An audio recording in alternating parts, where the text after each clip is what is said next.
Utsman itu meninggal dunia, kabur orang-orang ini, menyebar. Masanya makin ricu, terjadi kericuan di Madinah sampai dengan 4 hari. Maka para sahabat berkumpul, ini fitnah pertama. Fitnah pertama yang terjadi. Maka para sahabat berkumpul untuk mengatasi kekacauan ini, maka mereka bersepakat mesti ada pemimpin baru yang diangkat untuk mengatasi kekacauan. Karena kekacauan sudah menyebar. Khalifah tidak ada, pemerintahan tidak stabil, wilayah makin luas. Maka ini muncul pemberontakan di sini. Ini muncul pemberontakan. Maka untuk mengatasi itu diangkatlah kemudian dengan mufakat semuanya sahabat Ali bin Abi Thalib. Perhatikan apa yang dikerjakan oleh Abdullah bin Sabah. Begitu Ali diangkat, dia gerilya lagi. Ini yang kita nantikan. Ini yang paling hebat. Saat yang bersamaan, dia juga masuk ke wilayah-wilayah sahabat-sahabat dari keluarga Utsman bin Affan, Bani Umayyah. Di Bani Umayyah itu siapa saja? Banyak. Ada Muawiyah, ada Amr bin As, ada yang jadi gubernur di Damaskus di Syria. Masuk info pelan-pelan dari bawah. Kalau Ali sengaja tidak menolong Utsman supaya Utsman cepat meninggal dan digantikan oleh Ali bin Abi Thalib. Masuk fitnah lagi. Tuh lihat bagaimana hembusannya tidak berhenti sampai di situ. Begitu wafat diangkat Ali sibuk menyelesaikan pemberontakan. Padamkan ini, padamkan itu, padamkan ini. Sementara Abdullah bin Sabah melihat seperti itu, dia melihat, ini kalau begini terus, peluang saya habis dengan kelompok-kelompok saya. Maka dia masuklah kemudian lewat orang-orang terdekat dari kalangan sahabat, termasuk istri Nabi SAW, Sayyidah Aisyah. Dia masuk ke Talha, radhiyallahu ta'ala anhu. Dia masuk ke Zubair, itu Zubair radhiyallahu ta'ala anhu. Masuk ke wilayah sahabat. Terutama masuk ke wilayah sahabat yang dekat hubungannya dengan Utsman bin Affan, klan Utsman, sampai ke Bani Umayyah.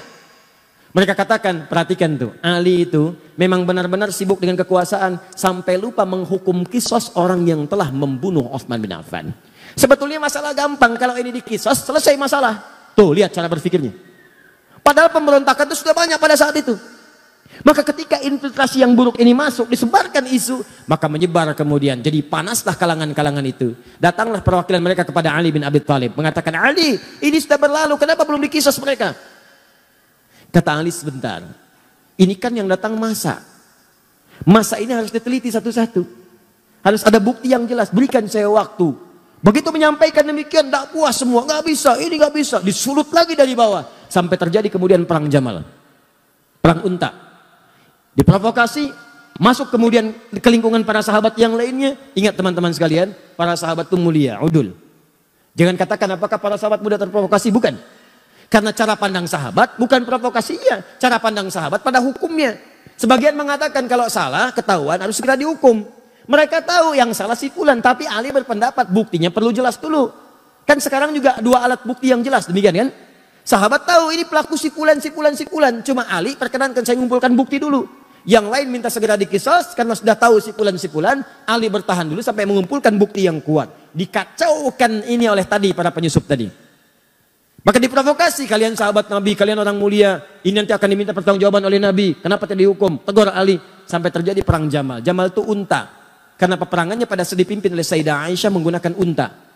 Begitu sedang berperang itulah kemudian kata Ali dan para sahabat yang lain, ini unik nih. Sholatnya pernah sama-sama, pernah beribadah sama-sama, dan mereka menegakkan nilai sama-sama. Yang satu prinsipnya baik, yang lainnya juga baik. Tegakkan hukum, yang kedua siap menegakkan, kami kumpulkan bukti. Dua-duanya benar ijtihadnya. Yang salah itu yang memprovokasi.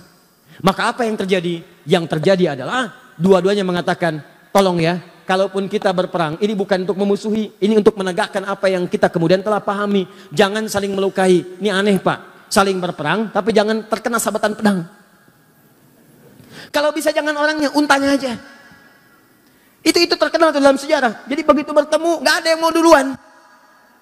Nih, siapa yang menjadikan kacau situasi pada saat itu? Kelompoknya ini. Ini yang masuk. Dia yang masuk eksekusi duluan beberapa sahabat. Sehingga Talha syahid. Ibnu Zubair syahid. Tercatat hampir 4.000 sampai 6.000 sahabat syahid pada saat itu. Wafat. Maka semakin kacau situasi pada saat itu. Dihadirkan kemudian segala hal dan sebagainya. Sampai beritanya sampailah ke Damaskus, ke Syria. Pada tokoh yang masih sangat kuat pada saat itu. Teman-teman sekalian, dari klan Bani Umayyah. Pada kekuasaan Muawiyah. Sampai dengan ke Amr bin As. Kemudian diantara pendukungnya. Maka ketika Ali menjelaskan situasi pada Sayyidah Aisyah. Ini begini. Beliau memahami akhirnya. Oh ternyata ini ada yang provokasi. Ini begini. Duduk. Semua duduk. Tapi itu tidak sampai kepada Syam di Syria. Yang saya katakan tadi, belum ada pesawat, belum ada telepon. Berita yang sampai di sana, pendukungnya Utsman dianiaya oleh Ali, bayangkan. Sehingga ketika Ali mengatakan kita harus jaga stabilitas ini, lebih baik kuatkannya pemerintahan dulu. Aisyah akhirnya ya mengakui kita bayat.